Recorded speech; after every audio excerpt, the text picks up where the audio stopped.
Andhra Pradesh assembly సమావేశాల్లో చీరాల సమస్యలపై గట్టిగా గళమెత్తారు చీరాల ఎమ్మెల్యే మద్దులూరి మాలకొండయ్య. గత ప్రభుత్వ నిర్లక్ష్యంతో చీరాలకు మంజూరైన ఆర్ఓబి బ్రిడ్జ్ గుంటూరుకు తరలిపోయిందని ఆయన ఆరోపించారు.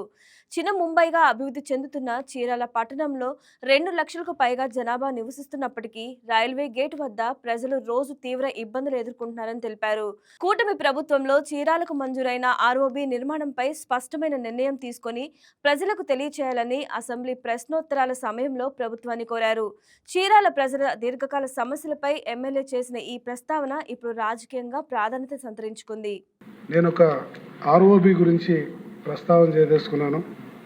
గత 10 సంవత్సరాలుగా కష్టపడి చీరాల్లో ఒక ఫ్లైఓవర్ని అప్పుడున్నటువంటి వాళ్ళు సాధించుకుంటే అది టెండర్ స్టేజ్లో దాన్ని గుంటూరు తీసుకెళ్ళిపోయారు. మళ్ళీ ఇప్పుడు గతశక్తి ప్రోగ్రాం కింద ఒక ఫ్లైఓవర్ శాంక్షన్ అయిందని చెప్తున్నారు. ఒకవేళ ఫ్లైఓవర్ శాంక్షన్ అయినట్టుగా కానీ అయితే ఎప్పుడు ప్రారంభిస్తారనేది మీ ద్వారా మంత్రి గారికి తెలియజేస్తున్నాను.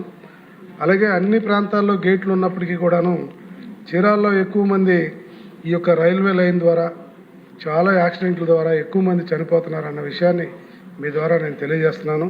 కాబట్టి ఎప్పుడు ప్రారంభిస్తారు, ఏం జరిగిందన్న విషయాన్ని ఒకసారి మీ ద్వారా మంత్రి గారికి తెలియజేయడం కోసం ఈ యొక్క ప్రశ్న వేస్తున్నాను.